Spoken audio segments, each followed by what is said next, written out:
Hi friends, எல்லாத்துக்கும் நல்ல ஒரு ஹெல்த்தியான ட்ரிங்க்கோடு தான் இன்றைக்கி வந்திருக்கிறேன். எல்லோரும் எப்படி இருக்கீங்க? நல்லா இருப்பீங்கன்னு நினைக்கிறேன். ஓகேவா? சாதாரண நம்ம குடிக்கிற தண்ணியை பற்றின வீடியோஸ் தான் இது.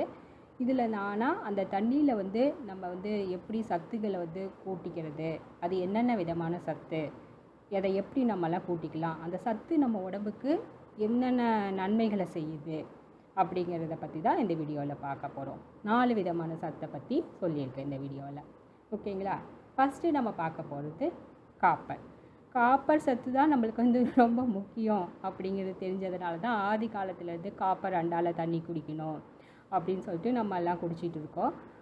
ஃபுல் நைட்டு கொதிக்க வச்சு காப்பர் ஜக்கில் ஃபுல் நைட்டு வச்சுருந்தும் காலையில் குடிக்கலாம். ஆனால் இப்போ நம்ம பார்க்க போகிறது ஒரு ஆயுர்வேதிக் டானிக்காக எப்படி நம்ம காப்பர் தண்ணியை குடிக்கலாம் அப்படிங்கிறத பற்றி தான் இதில் நம்ம பார்க்க போகிறோம்.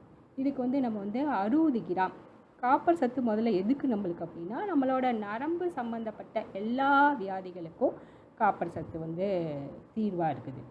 நம்ம டென்ஷனு, பிபி இந்த மாதிரி இதுக்கெல்லாம் நம்மளுக்கு தீர்வாக இருக்குது. ஓகேவா?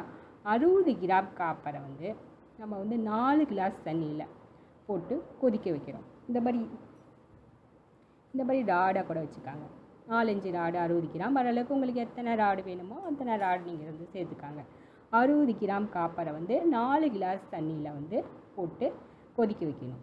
ரொம்ப ஃபுல்லில் வைக்க வேண்டாம், மீடியம் இல்லாட்டினா சிம்மில் வச்சு கொதிக்க வச்சு 3 பங்காக ஆகிற வரைக்கும் கொதிக்க வைங்க. இல்லாட்டினா 2 பங்கு, அதை விட கம்மியாக ஆகிற வரைக்கும் கொதிக்க வைக்கக்கூடாது. கொதிக்க வச்சுட்டு நல்லா வெதுப்பாக நிலையிலையோ இல்லை சூடான நிலையிலையோ குடிச்சிருங்க. ஓகேவா? அடுத்தது இது 2வது சத்து வெள்ளி சத்து, சில்வர். இது நம்ம உடம்புக்கு ரொம்ப முக்கியங்கிறதுனால தான் எல்லோரும் வெள்ளி தட்டில் சாப்பிட்ணும், வெள்ளி தட்டில் பால் குடிக்கணும், வெள்ளி கிளாஸில் பால் குடிக்கணும் அப்படிங்கிறதெல்லாம் இந்த வெள்ளி சத்து நம்ம உடம்புக்கு போகணும் அப்படிங்கிற ஒரு காரணத்துக்காக ஏற்படுத்தப்பட்ட ஒரு பழக்கம்தான். வெள்ளி சத்து நம்மளுக்கு எதுக்கு இதாகுது அப்படின்னா, நம்மளோட டைஜஸ்டிவ் சிஸ்டம், ஜீரண உறுப்புகள் நல்லா வேலை செய்கிறதுக்கு உதவுது. அதுக்கப்புறம் நம்மளோட யூரினரி சிஸ்டம், சிறுநீரகம் நல்லா வேலை செய்யணுன்னாலும் நம்மளுக்கு இந்த வெள்ளி சத்து தேவை.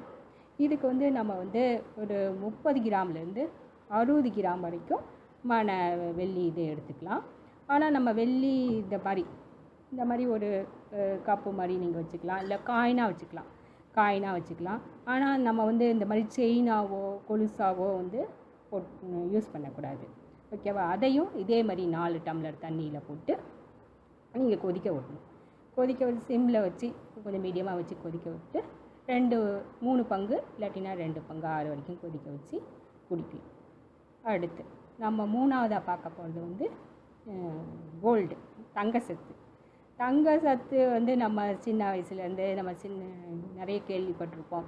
ரொம்ப வசதியானவங்க யாராவது பார்த்தா கூட ரொம்ப வசதியாக இருக்காங்க, பணக்காரங்களாக இருக்காங்க, இவங்களாம் தங்க பஸ்பம் சாப்பிடுவாங்களா இருக்கும் அப்படிங்கிறத நம்ம அக்கம் பக்கத்தில் கிராமப்புறத்துல எல்லாம் பேசுகிறதெல்லாம் கூட நம்ம பார்த்துருப்போம். இப்போ ஆவாரம்பூ ரொம்ப ஃபேமஸ் ஆகிட்டு இருக்குது இல்லையா? ஆவாரம்பூ ஏன் ஃபேமஸ் ஆகுதுனாலும் அதில் இருக்கிற கொஞ்சம் தங்க சத்து அதில் இருக்குது. அதனால தான் ஆவாரம்பூ ரொம்ப ஃபேமஸாக போயிட்டுருக்குது. ஆனால் அது ரொம்ப குறைவான அளவில் தான் இருக்குது தங்க சத்து. ஓகேவா? இப்போ நம்ம அதிக அளவில் எப்படி நம்ம அதை சார்ஜ் பண்ணிக்க முடியும், கோல்டு சார்ஜ் வாட்டர் எப்படி ரெடி பண்ணுறது அப்படிங்கிறது தான் நம்ம டாபிக். இதுக்கு ஏன் நம்மளுக்கு தங்க சத்து தேவை, எதுக்கு தேவை அப்படின்னா, இது நம்மளோட உடம்போட ராஜ உறுப்புகள், நம்ம ஹார்ட், இதயம், லங்ஸு, நுரையீரல், நம்ம பிரெயின், மூளை எல்லாம் நல்லா செயல்படணும் அப்படின்னா நம்மளுக்கு ஒரு இது மாதிரி டானிக் மாதிரி நம்மளுக்கு தேவைப்படுது. இந்த தங்க சத்து தேவைப்படுது. நம்மளோட ப்ரீத்திங் சிஸ்டம் நல்லா இருக்கணும் அப்படின்னாலும் தங்க சத்து தேவைப்படுது. ஓகேவா? இதுக்கு நம்ம 15லேருந்து 30 கிராம் அளவுக்கான தங்கத்தை எடுத்துக்கலாம். 22 கிராம் கோல்டாக இருக்கணும். இதுக்கு மட்டும் நம்ம இந்த மாதிரி ஒரு வளையல் மாதிரியோ இல்லை செயின் மாதிரியோ எடுத்துக்கலாம், இல்லை காயின் இருந்தால் காயின் எடுத்துக்கலாம். நம்ம கொதிக்க வச்சு குடிக்கிறதுனால ரொம்ப அழுக்கு இல்லாத மாதிரி, ரொம்ப இந்த மாதிரி பிளைன் வளையல் மாதிரி இருந்தால் நீங்கள் அதை யூஸ் பண்ணிக்காங்க. அதையும் 4 கிளாஸ் தண்ணி ஊற்றி அதை வந்து 3 பங்காக ஆக்கணும். இல்லாட்டினா 2 பங்காக ஆக்கிட்டு வெது வெதுப்பான நிலையில் வந்து குடிச்சிடுங்க. ஓகேவா? அடுத்து நம்ம 4வதாக பார்க்க போகிறது இரும்பு சத்து. இரும்பு சத்து வந்து பற்றி நம்மளுக்கு எல்லாத்துக்கும் தெரியும். நம்மளுக்கு வந்து ரத்த சோகை இருக்கிறவங்களுக்கெல்லாம் இரும்பு சத்து மாத்திரை தான் டாக்டர்ஸ் எல்லாம் கொடுக்குறாங்க. ரொம்ப எங்கே யாருக்கு போனாலும் இரும்பு சத்து இல்லை, அயன் சத்து இல்லை, அயன் சத்து இல்லைங்கிறது தான் இதாக இருக்குது, ப்ராப்ளமாக இருக்குது. நம்மளுக்கு ரொம்ப ஒரு சோர்வை நீக்கிறதுக்கோ, புத்துணர்ச்சி தரத்துக்கோ, இல்லை நம்மளோட ரத்தத்தில் வந்து ஆக்சிஜன் உடம்பு ஃபுல்லு பாடி ஃபுல்லும் எடுத்துகிட்டு போகிறதுக்கு எல்லாம் நம்மளுக்கு வந்து இரும்பு சத்து தேவைப்படுது. ஓகேவா? இரும்பு சத்தை இன்னும் நம்ம ரொம்ப நல்லா தெரிஞ்சுக்கிறதுக்கு நான் உங்களுக்கு வந்து ஒரு புக்கில் படித்த ஒரு கதையை வந்து உங்களுக்கு வந்து கதை இல்லை, நான் உண்மையால் நடந்த சம்பவம், அதை நான் உங்கள்கிட்ட ஷேர் பண்ணுறேன். ஒரு எந்த நாடுங்கிறது எனக்கு ஞாபகம் இல்லை, ஒரு சோமாலியா மாதிரி ஒரு ரொம்ப ஏழ்மையான நாடு. அந்த நாட்டில் வந்து தாய்மார்கள், பெரியவங்க, குழந்தைகள் எல்லாம் வந்து நிறைய நோய்வாய்ப்பட்டு இறந்துகிட்டே இருந்தாங்களாம். அப்போ அந்த கவர்மெண்ட்டு டாக்டர்ஸ் எல்லாம் எதனாலன்னு சொல்லி ஆராய்ச்சி பண்ணி அதுக்கு ஒரு சொல்யூஷன் வந்து கண்டுபிடிச்சிட்டாங்க. அது சரி, இது ஒரு சத்து குறைபாடு தான் அப்படின்னு சொல்லிட்டு கண்டுபிடிச்சிட்டாங்களாம். இருந்தாலும் நம்ம ரொம்ப கிராமத்து மக்களாக இருக்காங்க, இவங்களுக்கெல்லாம் எப்படி நம்ம புரிய வச்சு இதை வந்து நிவர்த்தி பண்ணுறது அப்படிங்கிறது அவங்களுக்கு தெரியல. அதுக்கும் ஒரு ஐடியா கண்டுபிடிச்சாங்க.